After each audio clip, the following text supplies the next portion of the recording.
Welcome to Upward and Forward. Please stand by. This session will begin shortly.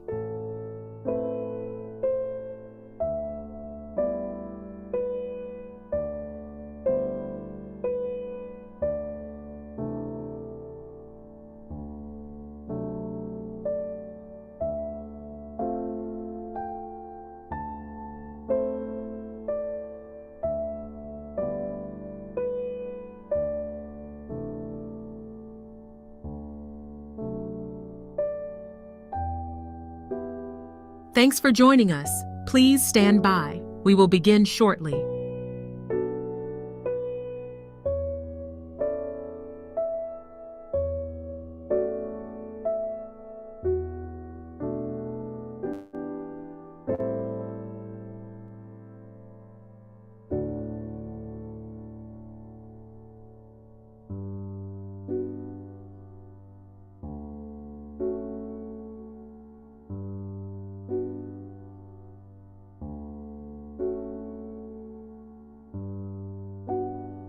Welcome to Upward and Forward.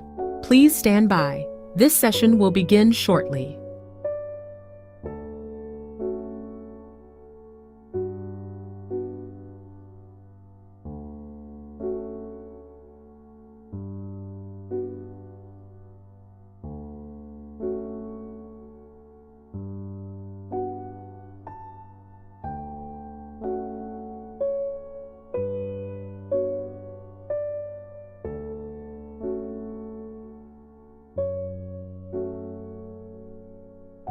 Thanks for joining us. Please stand by. We will begin shortly.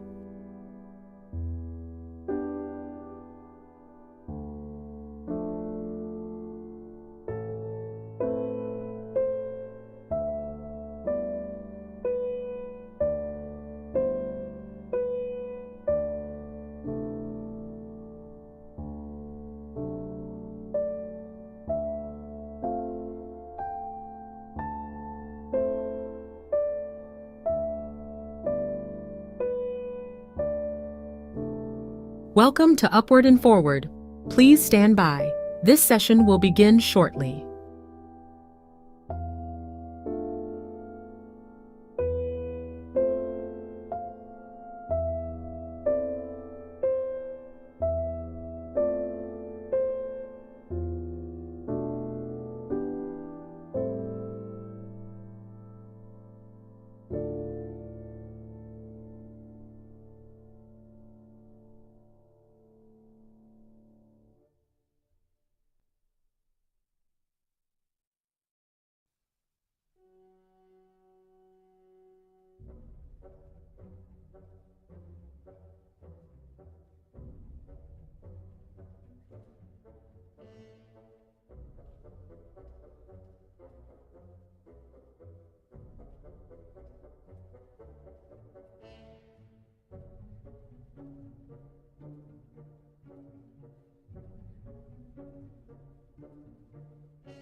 Thanks for joining us. Please stand by. We will begin shortly.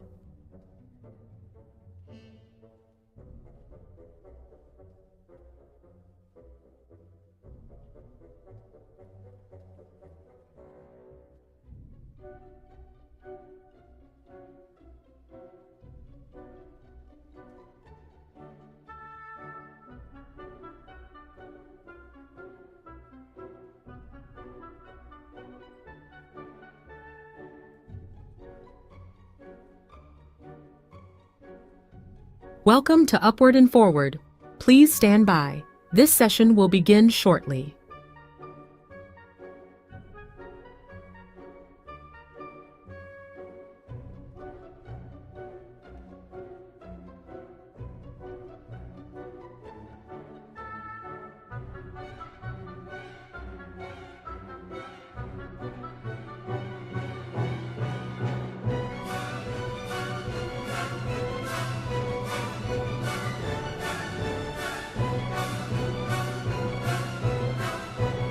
Thanks for joining us. Please stand by.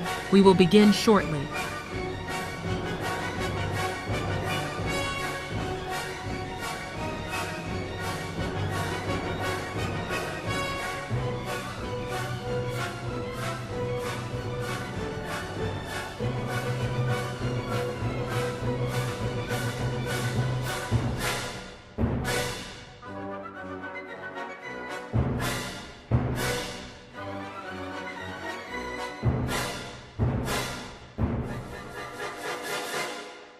Welcome to Upward and Forward.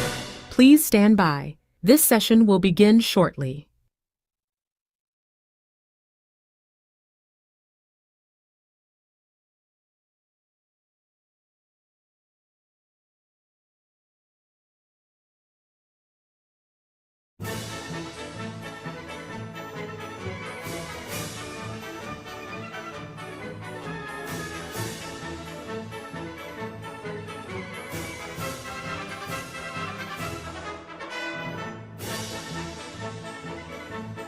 Thanks for joining us. Please stand by. We will begin shortly.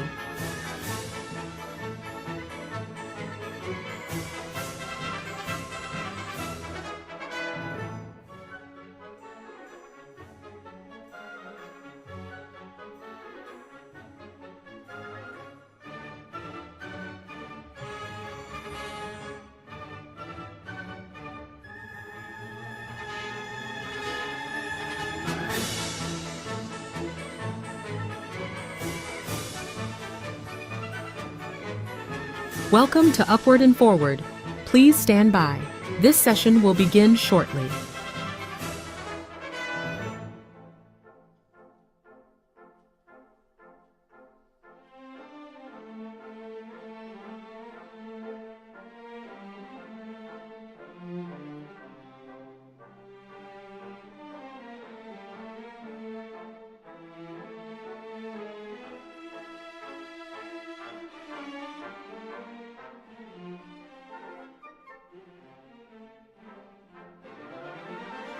Thanks for joining us. Please stand by. We will begin shortly.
All right, good evening, everyone. Thank you so much for joining us at our second Upward and Forward event, our Nice Bus Open House. Just a couple house rules in case you didn't see them earlier. We do have a Q&A function if you're watching on YouTube, that is in the description. And if you're watching on our web portal, it is right below the live stream. So please take advantage of that. We would really appreciate your questions. We will have a Q&A session at the end. Of course, please be respectful. We are here to really value the diversity of opinions and perspectives that everyone brings to our sessions and the table tonight. So please be respectful of everyone. And thank you so much for joining us. And without further ado, I would like to introduce my colleague, the president of Passengers United, Charlton D'Souza. Charlton. Which camera am I looking at? This one? Good evening, everyone. My name is Charlton D'Souza. I'm the president of Passengers United. We are so honored tonight to have the vice president of Nice Bus, Erica Richards, is with us. And we're so proud that Nice Bus would even come on. We're really excited to hear from them. And I would love to introduce Erica Richards from Nassau and the County Express. Erica, good evening. Welcome. Hi, Charlton. Can everybody hear me? Yes. Great. And just I'm not the vice president. I'm the director of marketing and communications. So just a clarification there. Super excited to be here. I've known Charlton for, oh, I see Yuki. Hi, Yuki. I've known Charlton for about over 12 years now. And our conversations have always been really thoughtful and smart. I love his commitment to the experience of transit and the importance of transit. Thank you so much, Erica. And I'm sorry about that. I apologize about that. No problem. You can make me and vice Yuki president Endo. anytime. Yuki is with us. Also, please come up. Our vice president of buses is here. Erica, you don't know our vice president, David, but I want you to formally meet him. David? My name is David Kupferberg, Vice President of Bus Advocacy. I was born and raised in Brooklyn, New York. I now live in Manhattan and work in Queens. Thank you.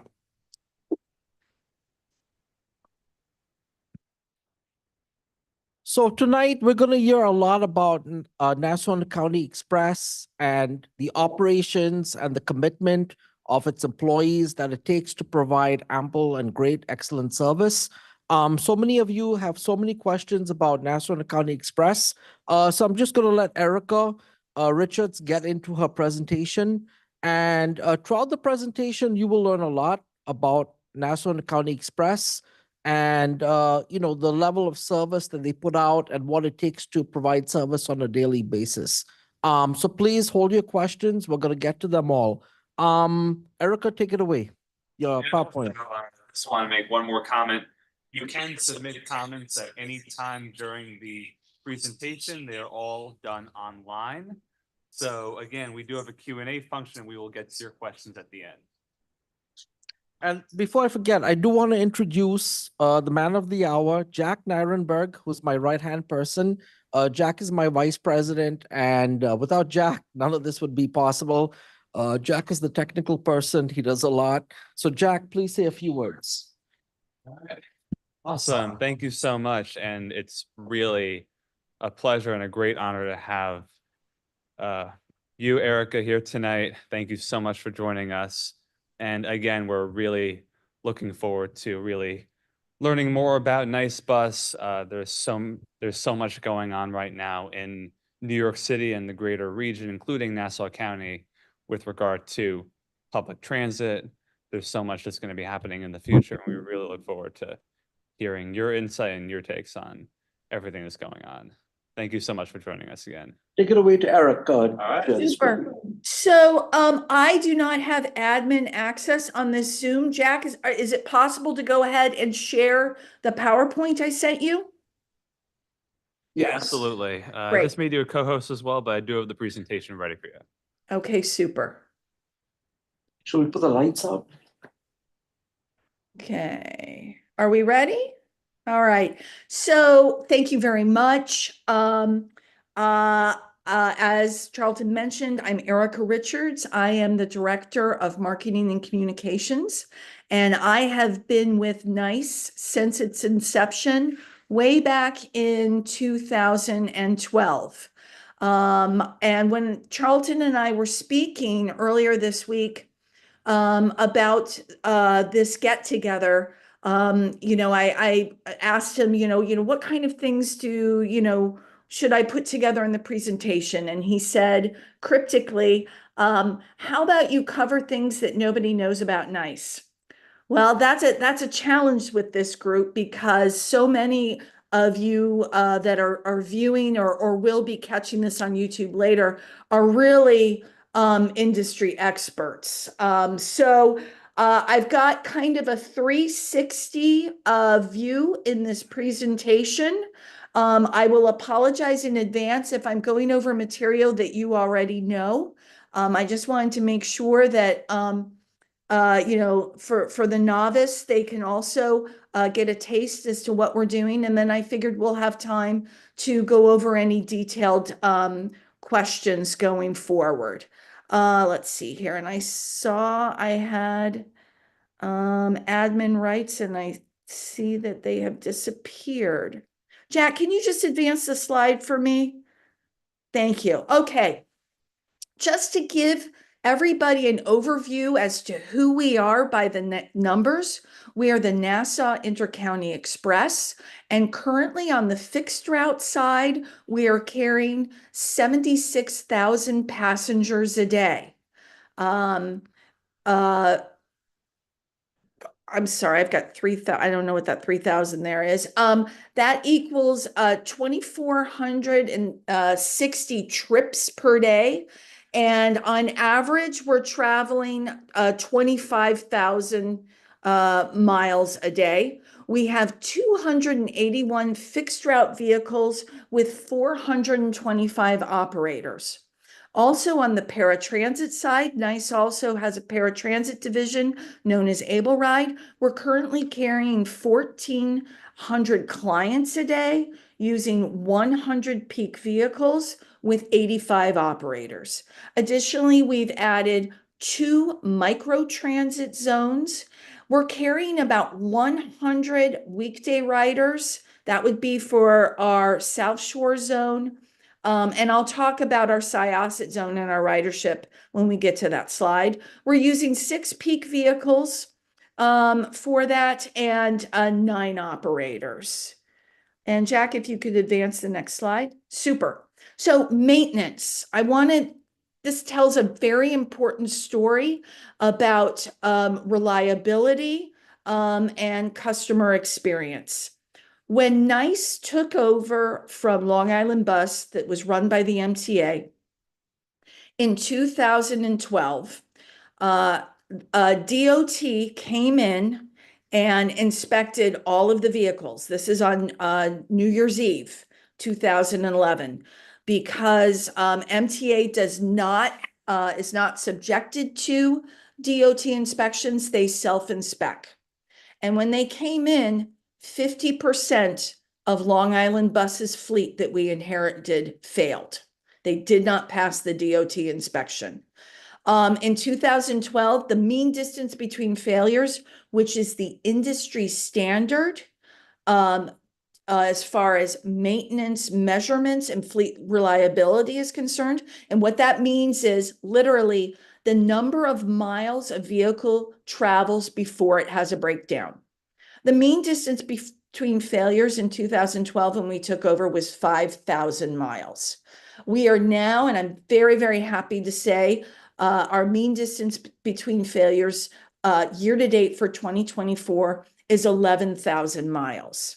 Now, to put that into perspective, I'd like to show you what the MTA's mean distance between failures were for the month of August.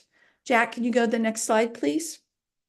Okay, so this is what they reported for the month of August. In the Bronx, their mean distance between failures was 3,500 miles. Brooklyn was 5,800 miles.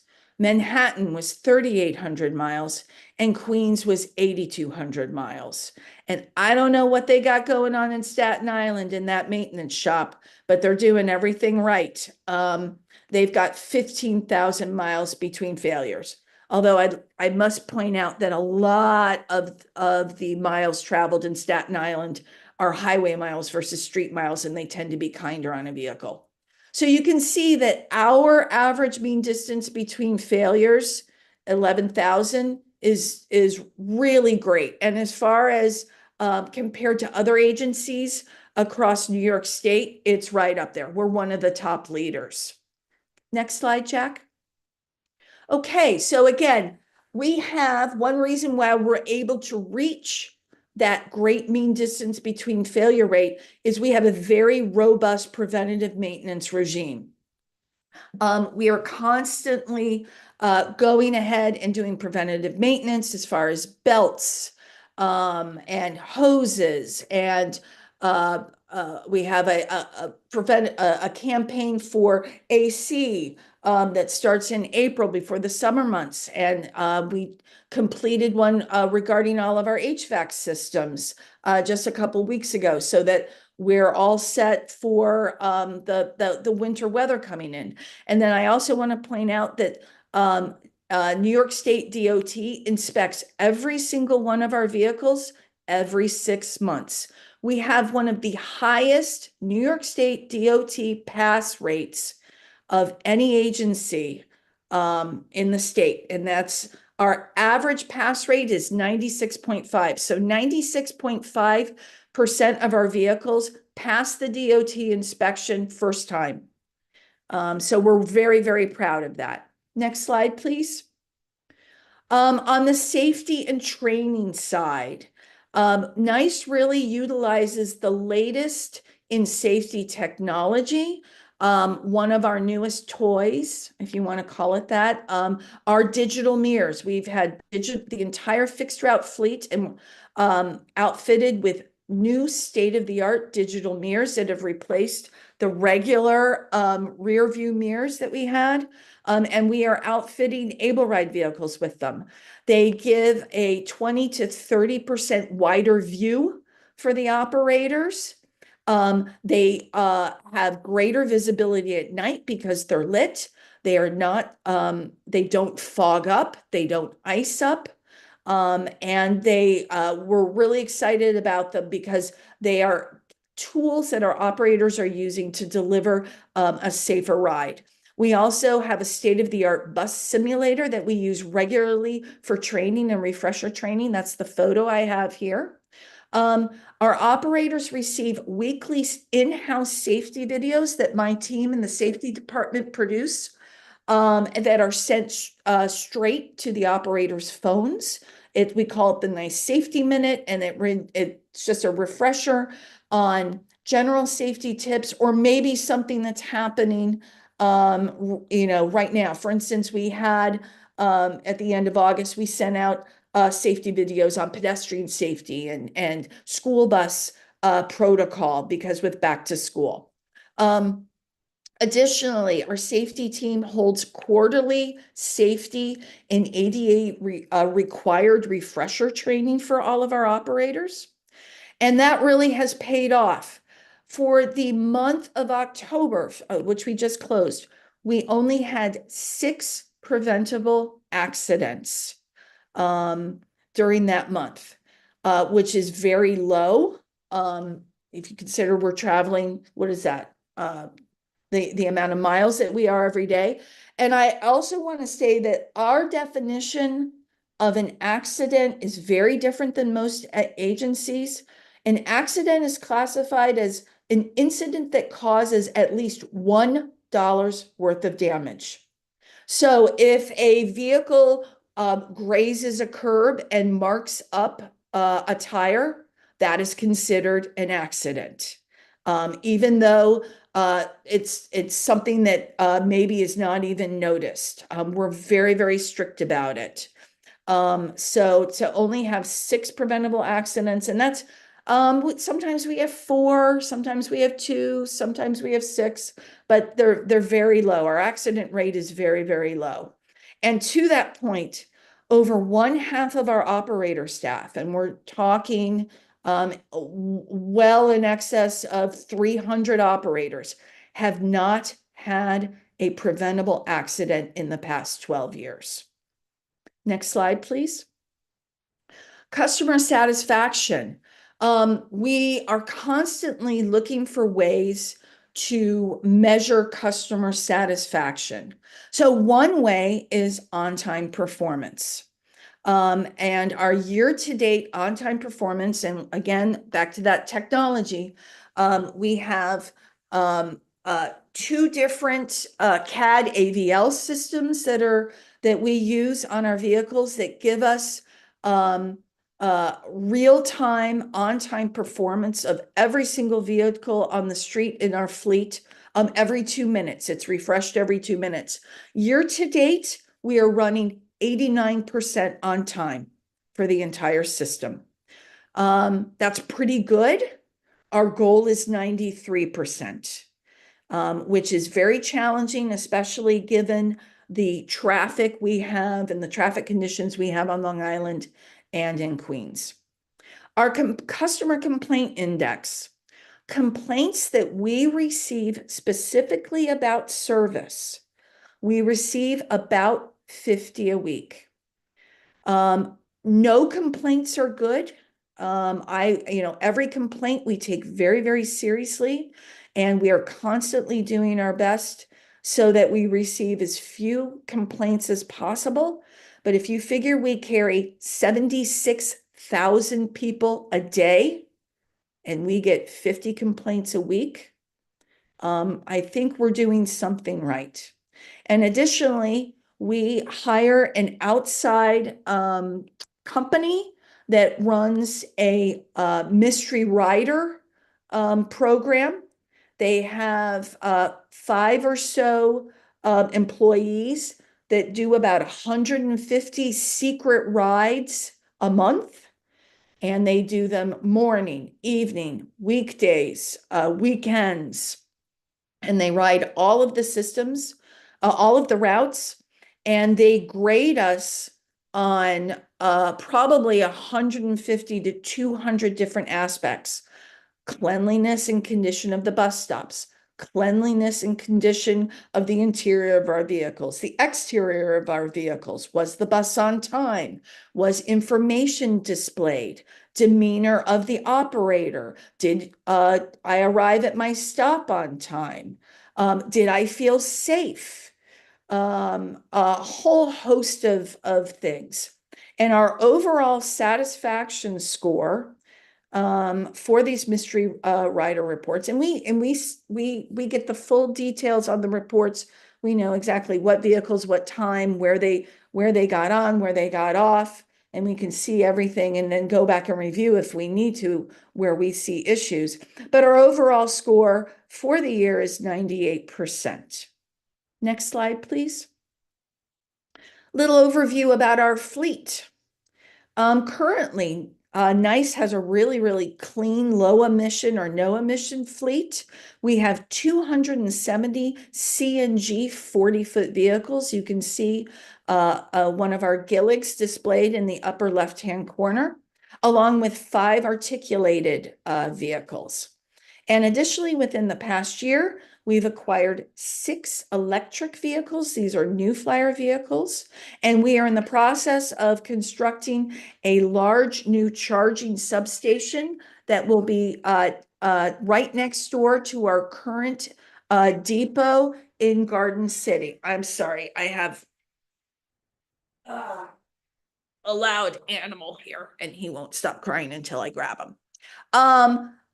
We have requested that the county, in their upcoming vehicle procurements, order more articulated buses. We're having a lot of growth in ridership, and articulated buses are going to help us on that. And they are also planning on getting more electric buses. Next slide, please. Our service area. Okay.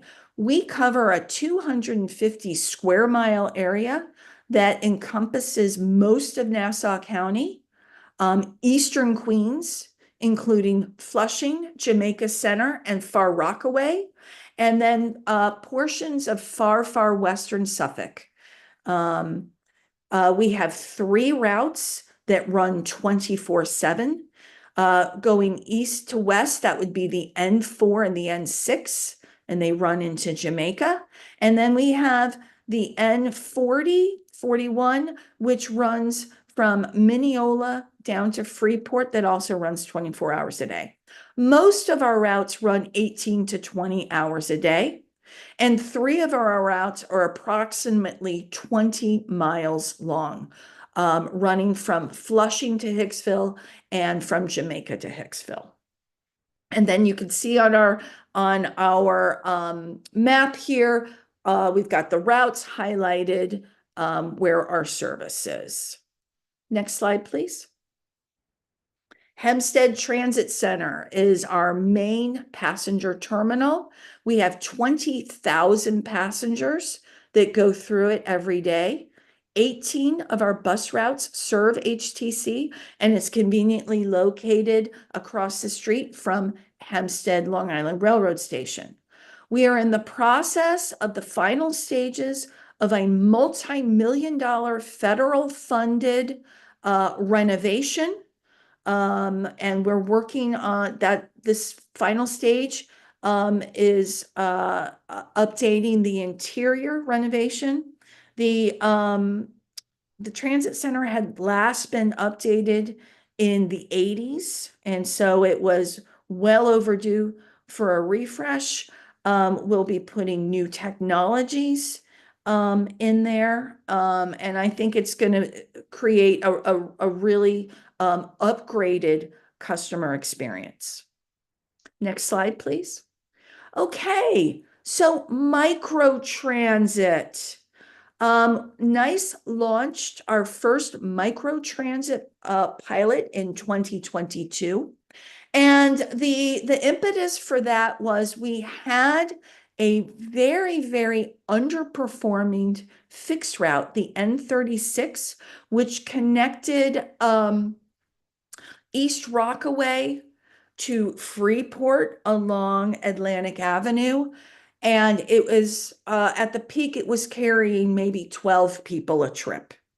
And it just wasn't an efficient use of county funds to run nearly empty buses on that along that route. So that route was eliminated, and we went ahead and we created this microtransit on-demand shared ride service that covers this area, and I've got a detail of the map, where customers in expanded times were offering a lot more service hours than the old N36 did. And a customer can hail a ride with Mini.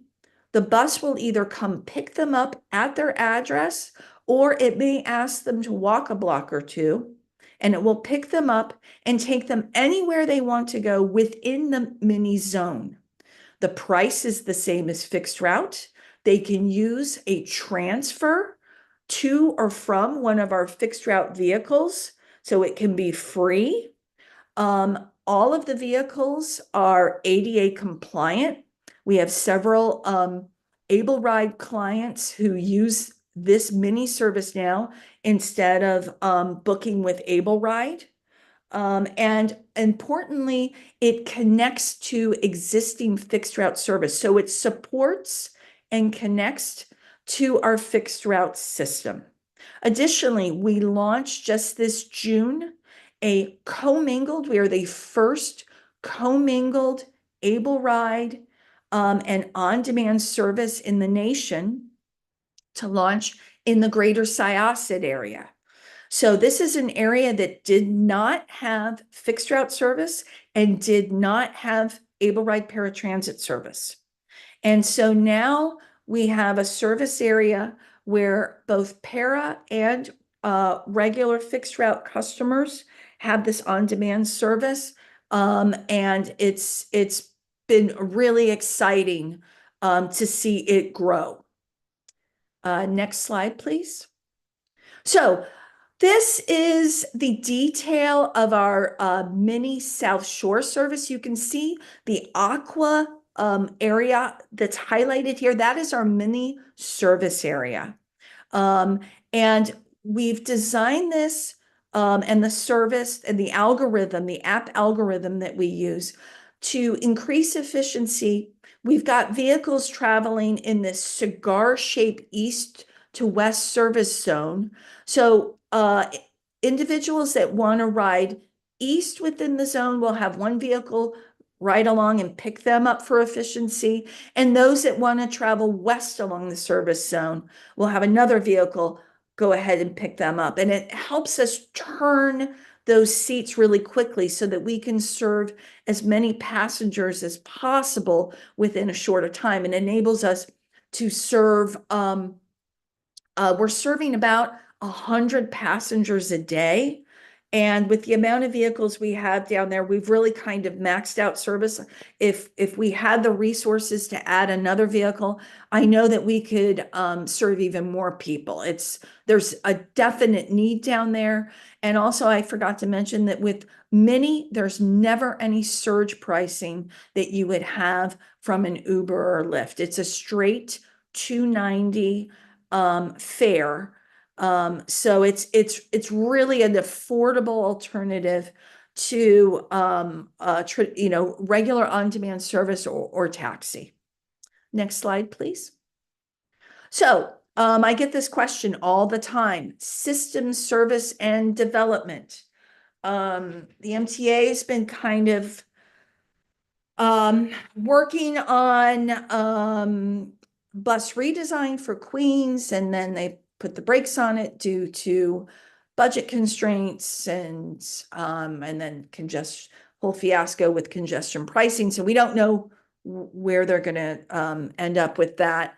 And Suffolk County Transit last October completed their system redesign. And so there's two ways to approach system and service development. You can go ahead and do long-term studies and do a complete system redesign, as Suffolk County Transit did and MTA would like to, or you can make constant tweaks and changes along the way as you go ahead and look at your data and your ridership and traffic trends and such. And we have the ability to do that. We have new schedules that drop 3 times a year. That gives us the ability. We're constantly looking at data. We are constantly looking at ridership patterns. We are constantly looking at traffic patterns. And we are constantly analyzing our customer requests. And so every 4 months or so, we make tweaks and changes and improvements based on the info that we are getting. It's a more immediate way to directly affect the customer experience versus having an outside consultant team come in and study your system for 2 or 3 years and then launch all their suggestions. And it's less disruptive on both our staff, which we have to constantly educate, and our customers. So that is the approach that we're taking now. Many of you probably know that we've layered in some new express service based on comments and ridership data, the M31X, which runs express from Hempstead to Far Rockaway, and that type of thing. And that's really the approach that we take as far as system service and development right now. Next slide, please. Okay, another hot button question: payment. Currently, we have our Go Mobile app. We were the first agency in the country to launch mobile payment options for buses with our Go Mobile payment app. It's a great way for our ridership who needs to ride solely within Nassau County to pay their fare, get real-time bus arrival info, and service alerts. And it accounts for our Go Mobile fares account for about 19% of our fare box revenue. So we have thousands of passengers that use it. It is, however, not accepted by the MTA. I have customers that say, well, why can't I get a paper transfer if I use the Go Mobile app? The reason why you can't is that it is an FTA fare equity violation to do so. We offer a discount for tickets, and that paper transfer, which you normally get with cash, is for many people not the same as a flat 290 fee that they're paying with cash.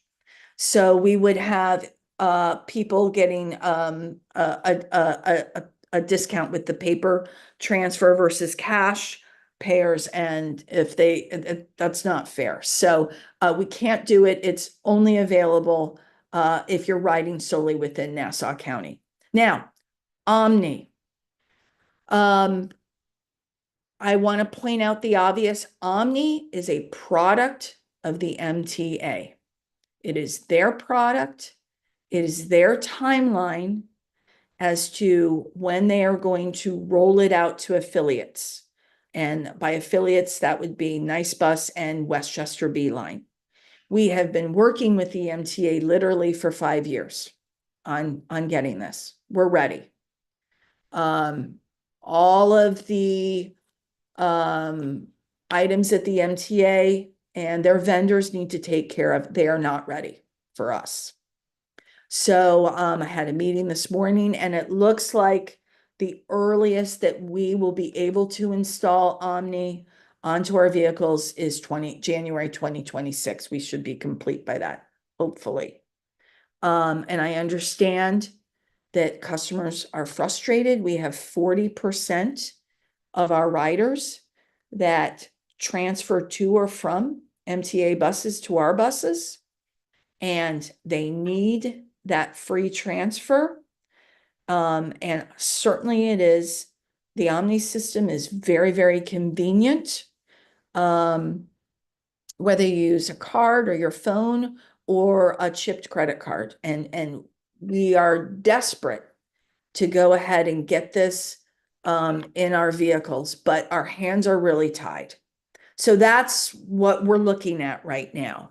For those individuals that have reduced fare Metro cards, and I just spoke with the MTA program director about this, they will continue to get you your reduced fare Metro card to use until we have Omni installed. All right, next slide. Okay, now we've got the fun stuff. Community outreach. Connecting with our customers is super important to us. And my team participates in over 50 informational events a year. I believe this event tonight is number 49. So we are literally doing at least one outreach event with passengers, customers, and residents every single week. Also, to year to date, we've had over 10 events that are aimed at Spanish and Haitian Creole speaking communities, which make up the largest portion of LEP riders in our community, because it's very important that we communicate with individuals in languages where they feel most comfortable, and we can have the most fruitful dialogues. And these events, they're designed to inform the public about our services, but also to get feedback. We have to hear what people need, what they want, and deal with any issues that they may have. Next slide, please. Social responsibility. The way we think about our mission at NICE is, our mission is to provide safe, affordable, reliable transportation for the residents of Nassau County. But our mission doesn't stop there. We are constantly looking for ways for us to touch and support our community above and beyond the transit, quality transit that we offer. And so we participate in multiple programs throughout the year. I've highlighted just a few here. The Island Harvest Food Drive, which we participate in yearly. It's coming, we're in the middle of it right now. Our team, our employees, last year collected over $15,000 worth of food that we donated to Island Harvest and their network of food pantries. They operate over 60 food pantries across Nassau and Suffolk County. We also additionally participate in the United Way of Long Island School Supply Drive. Our employees donated upwards of over $7,000 worth of school supplies for needy students in Nassau County. We also are the transit provider for the Games for the Physically Challenged, which is a 3-day event that takes place in Garden City. And we provide free transit for the athletes, their families, and their aides between venues. And also we have a lot of athletes that come in and they stay over the 3-day event over at Hofstra. So we're shuttling them between the game fields events and Hofstra. And we also are one of their contributing supporters. So that's part of our social responsibility program, which we take really, really seriously. Next slide, please. And then this is probably one of the funnest things that we do every year, and that is our annual holiday bus. Our employees gather together. We take one of our 40-foot fixed route buses and we decorate it. We have a Santa operator along with Santa's elves. We have gifts, and we hit multiple schools, including BOCES special education program in Westbury, and also Cerebral Palsy Association of Nassau County that has a rather large elementary school program.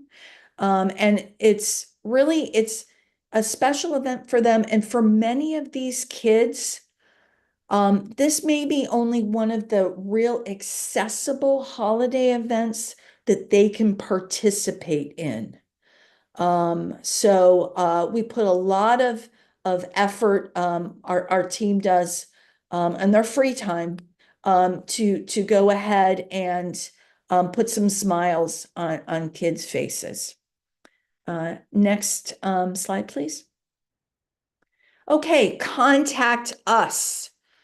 I'm always telling people we want to hear from you.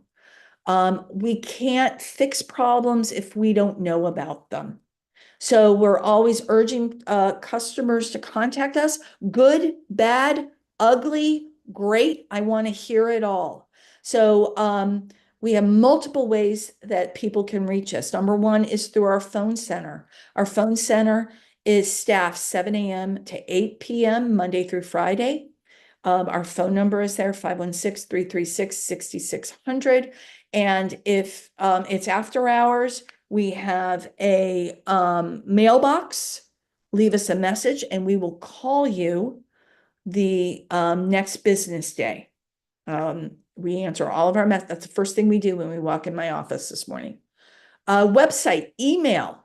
There's a contact button in the upper right-hand corner of our website where you can fill out a Google form and it will come straight to us. And so that we can contact you. Or there's a Go Mobile email address also a lot of people use. They have it saved in their phone so they can just email us, and that's niceticketing@transdev.com. My team usually answers any type of contact that we get in within 24 hours. And as far as complaints are concerned, we investigate every single complaint. Having said that, we need as much information as possible to investigate these complaints. We have audio and video in the interior and exterior of all of our buses. And if you give us the information, what time did the event happen? Where did you get on the bus? What route is it? What direction were you traveling? And the gold star is vehicle number. Can you give us a vehicle number? The vehicle number is displayed right above the windshield in the front. Then we can go ahead and pull up video and see exactly what's going on. Here's a great example. Complaint. I was waiting on the N4 and the bus blew right by me. Okay. I have the Customer gives me information. We pull up the video. We see exactly what was going on. We see that that bus was jam-packed and the operator had no capacity and therefore passed the passenger up. Then we're able to get back to the passenger and apologize and explain what happened. That's one thing. Number two, it's an example of a capacity issue we have on that route. And that's looked at by both schedule and planning and transportation. And we take that into account, like, do we need to shift some resources and have some more trips on this route so that we can alleviate this overcrowding, that type of thing. So contact us, please. You can also message us on Facebook or Twitter, and please follow us if you don't already. Also Instagram. We don't take messages on Instagram, but follow us, please. Our handle on all three of those social media channels is @the_nice_bus. Next, there we go. And join the NICE team. Charlton especially reminded me that we want to talk about this. I think everybody knows that there has been for quite a while, a nationwide shortage of CDL license holders, be it long haul truckers, short haul truckers, or transit operators. We are no exception. We need more operators. So we are looking to hire operators, mechanics, maintenance employees. We offer paid training, a sign-on bonus. We have great benefits and we have competitive salaries. Our salaries are right in line with the MTA. So please, if you know anybody or you yourself are interested in a great job in Nassau County, please give us a call, 516-296-4261, and our HR team will tell you about what type of opportunities we have. And I think that's our last slide. Next slide. Yep. And that's it. Erica, I want to thank you so much. This was very insightful. We learned so much about Nassau County Express. So we have a couple of questions coming in. And I hope you can just give us a quick answer so we can get to as many questions as possible. What I'll do my best. What is the fare evasion rate on Nice Bus? So it's very difficult to measure. And I had a long chat with Westchester County officials about this also. And we have a quarterly call with them just to kind of compare notes and see what they're doing. And we do the same quarterly with Suffolk County Transit. It's difficult to measure, but we're thinking it's upwards of around 20%, could be 30%. It's very challenging. Unlike the MTA, we do not have a enforcement arm within our agency.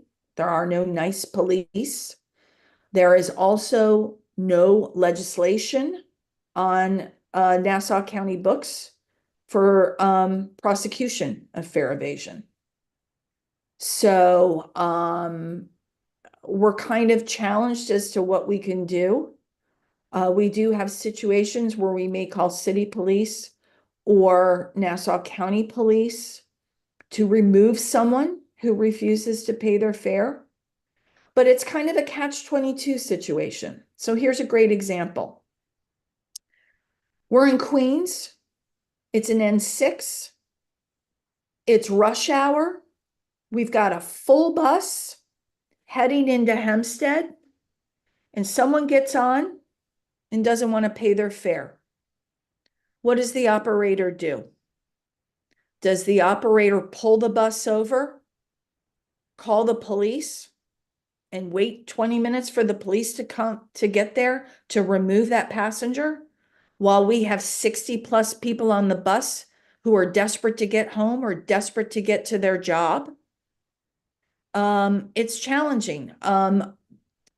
Also, we don't want our operators to put themselves into a dangerous situation.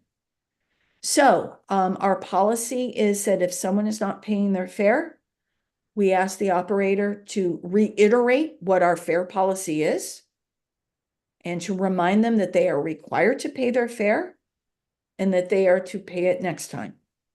Also, the next question, Eric, if you can hear me. Sure. So everyone uses MetroCard. Most of the people who use the N6, the 22, the 24. Yes. Does Nice Bus, because my understanding is 75 cents of every dip, 75 cents is deducted by the MTA. Does Nice Bus get all the full reimbursement back for whatever the MTA is supposed to pay you guys back? No, that's the fee.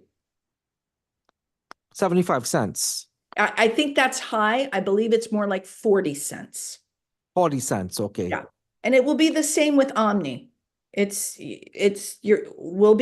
will, so let's say for example, let's say the fare is $2.90 and we have the Omni system up and going. There will be a fee that's taken out of that every Omni swipe. That will go to the MTA for the use of Omni. Got it. And that was the same thing with the MetroCard. Correct. Also, we understand, and I wasn't having conversations. So we understand the MTA is thinking about raising the fare up to $3.25 or $3.50 if Yes. there's going to be a fare increase. Is that what you've been hearing? I have heard 325. It remains to be seen what it actually comes out to. I think we have all seen that when it comes to negotiating fare increases, the MTA asks for the moon, knowing that they will eventually settle on a lesser rate. So I believe they will ask for 325. I don't know if that's where it will end up. It may end up at 310 or something. I don't know.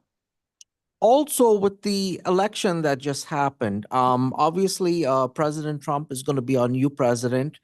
And are there any concerns about transit funding, and how that all plays into transit funding? Will there be more transit funding? Will things get better? So there's always concerns about transit funding on our side. We're always in the search for funds. I saw, and I don't know where, I think it might have been in the New York Times. Yes, it was in the New York Times today. An article that there is a now rush to get congestion pricing done because the promised FTA matching funds for it most likely will be canceled when they expire come June 20th or January 20th. That the new administration will not be giving matching funds for the congestion pricing project. So I don't know. Hope for the best and plan for the worst. We're gonna have to see.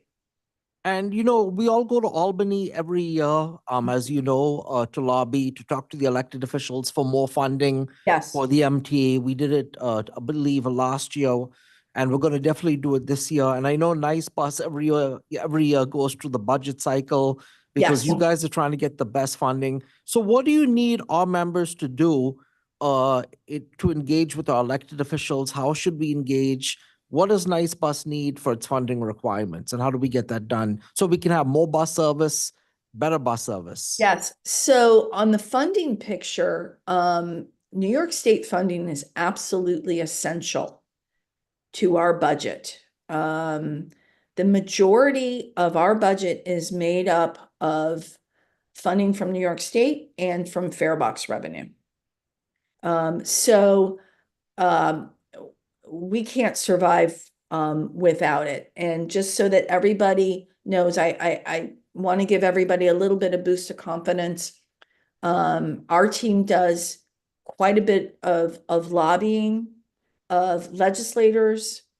In Albany, we are very strong members of NIPTA, the New York Public Transit Association, which is the #1 advocacy group for agencies besides the MTA, to ensure that all of New York State's agencies also get proper funding, not that the MTA eats up everything.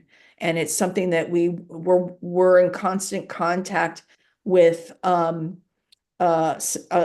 assembly and senators about. And what I can say is just do what you guys are doing. Stress the importance of funding for the downstate agencies. You know, it's essential to our economy, and it's essential to our citizens. We have millions and millions of people that live on Long Island, Suffolk, Nassau, and also in Westchester, and they deserve first class public transit also.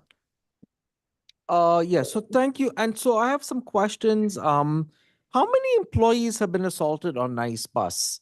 Or Ooh, assaults down, or like even spitting or verbal incidents? I don't have numbers on that. We have a constant education program going about how to, #1, de-escalate conflicts with passengers so that we can avoid this. Even one assault is an assault too many. Obviously, our vehicles all have shields for the operators. And to be frank with you, the majority of assaults happen when an operator gets out of his seat. And that's one thing that we, as part of the de-escalation, but also in not putting yourself in harm's way. Don't get out of the seat. But I don't have numbers on that. I can't say. I haven't heard that we have had a rash of assaults more than we normally have, but I don't have numbers, and I'm sorry. It's all right. And I have a couple of quick questions. So does Nice Bus still have the 2 transfers? So let's say if you're taking the F train from Manhattan and you go to 179th Street, can you get if you get a transfer on the N6, do you get a transfer on the N1? Because I No, think that's where you've the already, confusion. all right, so if you're getting off, yes, it's 2 transfers. It Yes. is. So that system will still be kept intact However, with Omni. yes, it will be. However, it is important to note that those transfers only work if you're traveling in the same direction. So for instance, you have to continue to travel eastbound. We had a couple of customers that would travel westbound into Jamaica Center from Hempstead and then transfer to a different nice route. And then, so they would travel in on the N6. So in on, via Hempstead Transit Center, Hempstead Turnpike, and then transfer to, an N22 and then want to travel eastbound on Hillside. It doesn't work that way. You have to continually, travel in one direction. Come here, come here. That makes sense. I'm sorry. So, as you know, Suffolk County Transit I'm here, Charlton. Suffolk Sorry. County Transit just had a big bus redesign. And Yes. I know you guys improved service to Amityville, Yes. and everything. Is Nice Bus still giving a transfer to the Suffolk County buses? Yes, we are. And it's, that's been a real success story. And we're really excited about it. Like I mentioned, we work closely with them, and we made adjustments to our N54 and N55, which go into the Amityville train station and made adjustments so that our buses were timed to make connections with Suffolk County buses. And we found as a result of being able to offer great connections between our two systems in Amityville, our ridership on the 54 and 55 is up 30%. Wow. Yeah. So that's a great example of really kind of micromanaging your system and your ridership so that you can see needs and trends and adjust your service so that it's super customer friendly.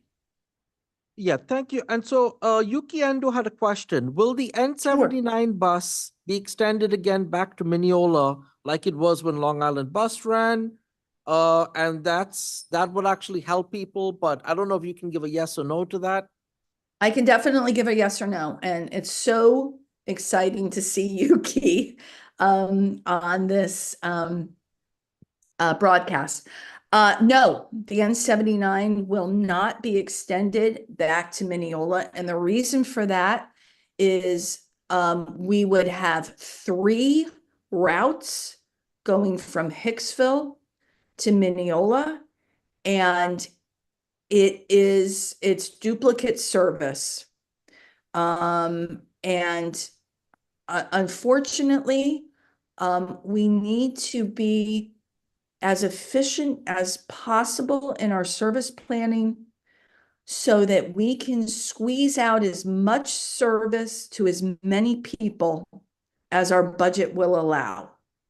Got it. So, And then the other question is, has the sale of the 165th Street bus terminal, how will it impact NICE bus service? I know the MT put out a PowerPoint presentation for Mhm. Community Board 12. I actually saw it. Yeah. But can you just elaborate on that as well? So I believe the terminal, the timeline, the MTA thinks it will be ready come June. And normally I would be a little skeptical of that timeline. However, the rent at the current Jamaica location has now skyrocketed, and I think that might be put a little fire under some people to get this done. I can't speak intelligently about how that's going to affect us. My schedule and planning team has been all over it, as well as my safety team. I want everyone to know that preemptively, we will do our best to make schedule adjustments that are going to be needed for this new location so that it does not affect on-time performance. And if we need to tweak a couple weeks after the terminal, we make the switch to the new terminal, we'll go ahead and do that. We have the ability to make changes on the fly in the middle of a schedule as needed. So we'll be watching that very, very carefully. But I can't speak intelligently on that. My director of schedule and planning can, and I think we don't know what we don't know yet. All right, so Matt Camper has a question. Sure. He wants to know, what are your plans about possibly expanding the mini service to other areas, including possibly along the old N51 route? Yes. That's kind of been burning in the back of our mind, that whole kind of North Belmore area. That old N51 and 45 that was kind of in that area. We have plans. And until we see a budget, which our fiscal year starts in end of March, usually April, and it's all based on what the STOA, that's the New York State transit funding. It's all kind of based on that. So we can't really, we have ideas.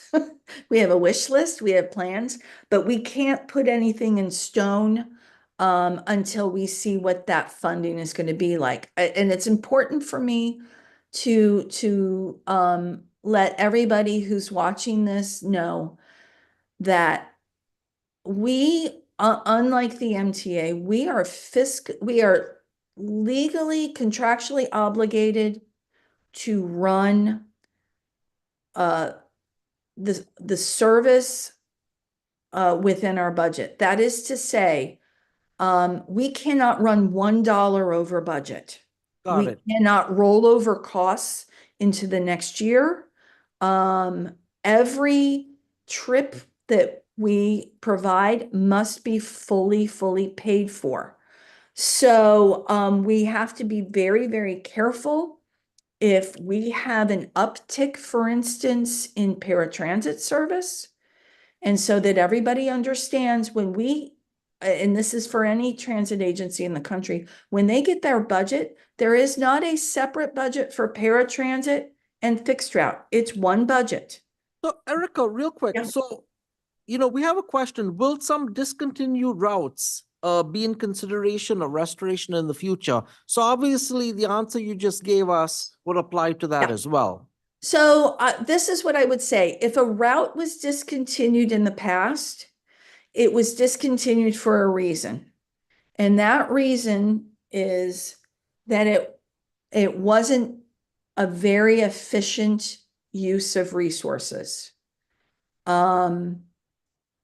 And that sounds a little cold because obviously if you're using the service, it's important to you.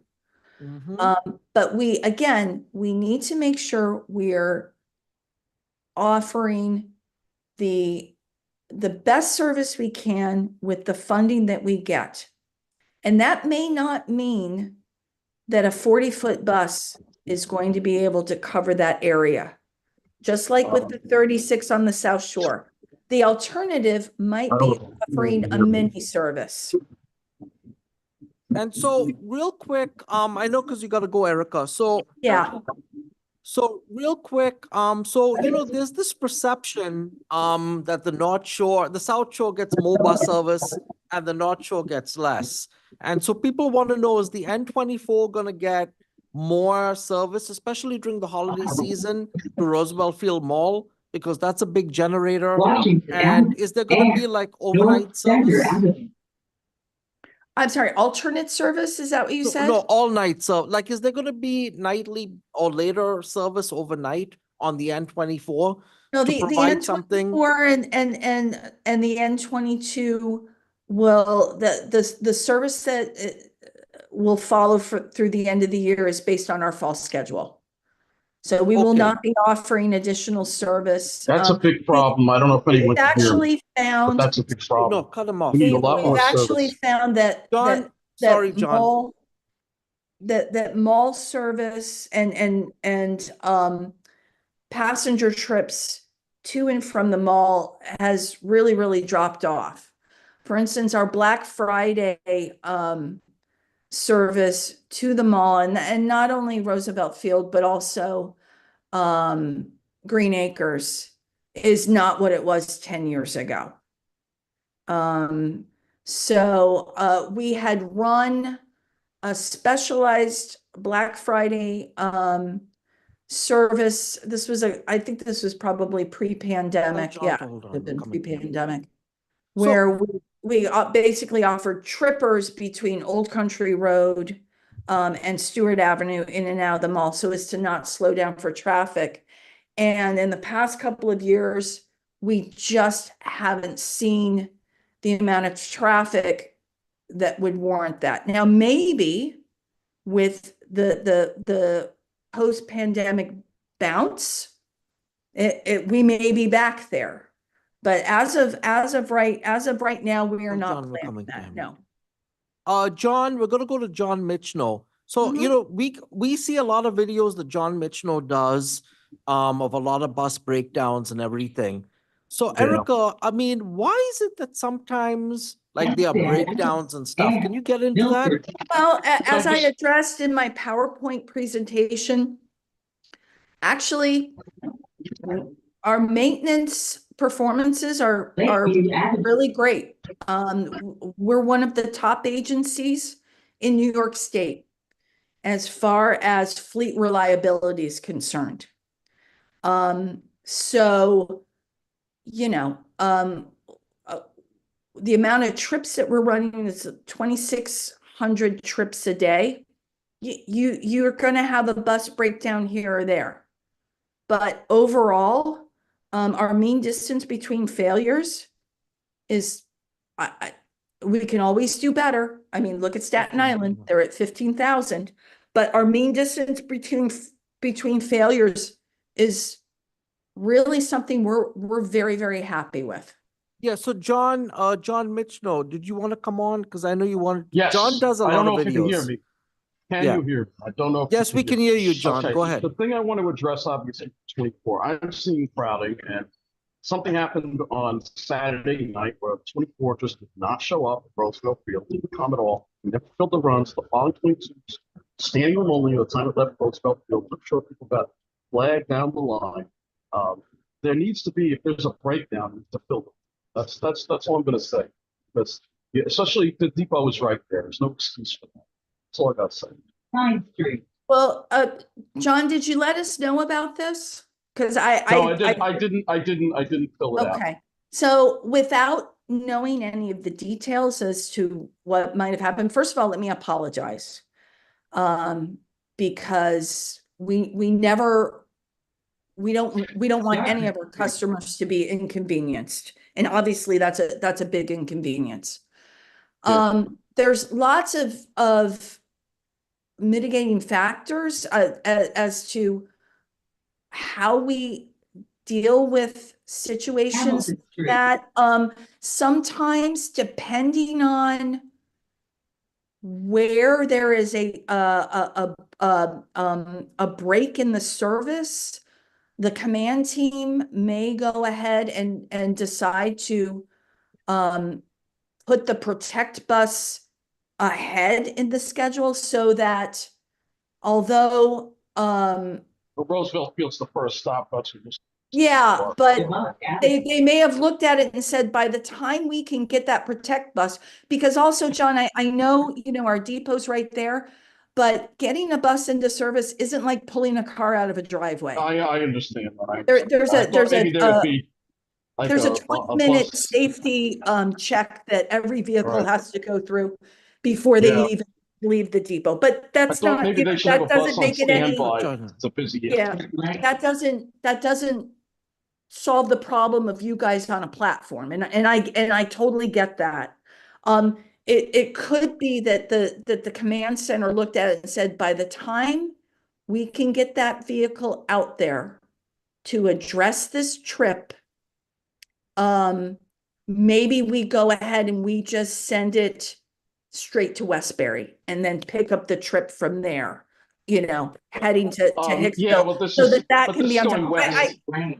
Yeah, I don't know, without looking at all the details and talking to the team to see what happened there, I can't speak about it. What I Yeah. can say John, is, So I think, John, Um, we get the point. I think, yeah. yeah, we understand the point, Erica. So And as what I far want as- to do, as far as ask you, just one more Erica.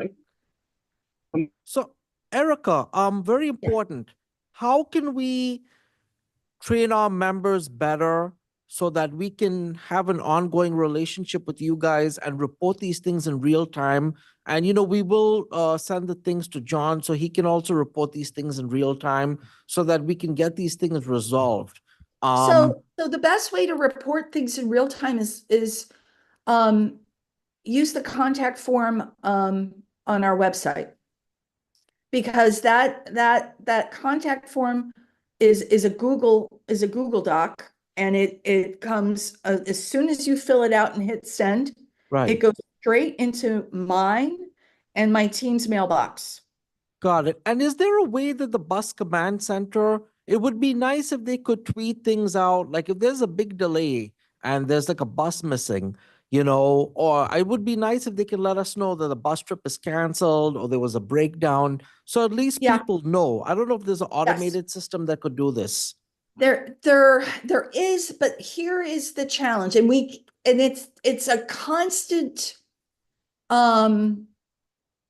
it's a constant challenge for us in getting out the best information we can. Obviously, with planned detours, that's easy, right? There's going to be a parade or construction and that type of thing. But oftentimes, if we have a delay, the command center may not hear about it for about 20 minutes after an incident has happened. And by the time they get that information and they can go ahead and put it on the website, it may have resolved itself already. Got it. One thing that has been happening lately is we've had a surge in rush hour ridership, and we have had to convert some expresses to locals so that we are not stranding. We're stranding as few passengers as possible. And so when Command Center knows that, they have been posting service alerts saying, we are converting some of the following expresses to locals. We apologize for the inconvenience. Please, if you see a local, get on it, because I don't want someone sitting there waiting for an N21X or an N20X and it's not coming because it's running as a G or an H, because Right. we've got so many people waiting. I want them to get on that bus. I know you have to leave, Erica, and I really want Yes. to thank you so much. But there was one question that came up. Does Nice Bus do interlining? And with the new speed limits, being reduced Yes. in New York City to 20 miles per hour, I know that's a hardship on you guys as well, Yes. because the buses are stuck in traffic with more red lights. Is that affecting operations? And Sure. Yeah, the new speed limits are definitely affecting operations. What that does is we have to plan in more trip time, which over the course of a day, when you've got 40 or 50 trips on some of our heavier routes, and you need to extend those trip times by a minute or two, what ends up is at the end of the day, you can't squeeze in 40 trips like you used to. You may be only able to squeeze in 36 trips or so. So it's affecting us in that way. And interlining. Yes, we interline. The reason why we interline is it gives us greater efficiencies. And the reason why it is important for us to get greater efficiencies is it enables us to run more trips for more people and serve more people than we would if we would have a bus going back and forth just doing one route, because it enables us to cut down on deadheads. But And if we I also, can have but we also see yeah. a lot of buses like empty. Some people say like, why are these nice buses running empty all the time? Like for instance, the N1, the way you'll have it ending at Belrose Terrace, it goes empty. And some of the bus drivers are telling people that UBS Arena is the last stop, when actually Belrose Terrace is. And so I think that needs to be better marketed to people. So maybe y'all could create a one-seat ride where people can get on the N1 and that turns into the N24 and they can go straight to Mineola. I think that that's a lost opportunity that needs to Sure. be better advertised. That's a great suggestion, and I'll talk to the team about that. Yeah. And Erica, we just want to thank you so much. We know it's 8:15. It's Yeah. actually past that. And you've been excellent in answering our questions. And I know so many of our viewers have so many questions. So what we're going to do is send those questions to Erica, Yes, and please. Erica will get back to us, and then Yep. we'll post it up on our social medias and stuff. I want to thank Matt Camper. I want to thank John Michno, because he's always doing videos and everything. And I know we always criticize Nice Bus, including me. I've been guilty of that. But at the same time, we wanted to give you, Erica, an opportunity to come on here so we can better understand why things happen, but it is hard. You guys actually do more mileage than MTA in some cases because y'all are doing intra-county. And I think people sometimes don't understand that the mileage is actually more than an MTA bus. Well, I appreciate the opportunity to come on and chat because, knowledge is power. And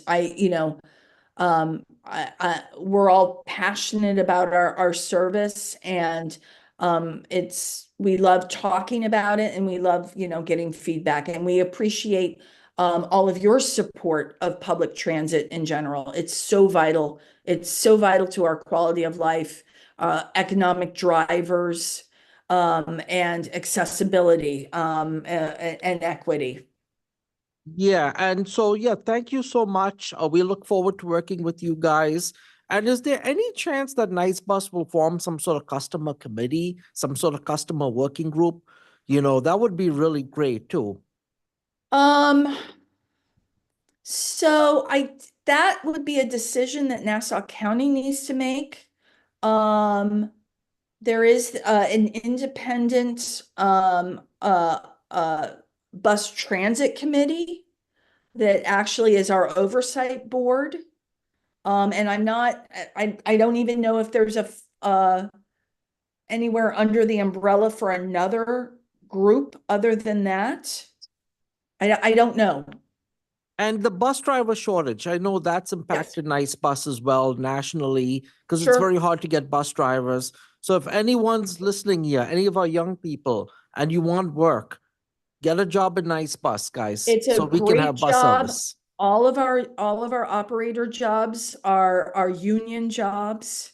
And it's not only a great job, it's a great place for a career. Wow.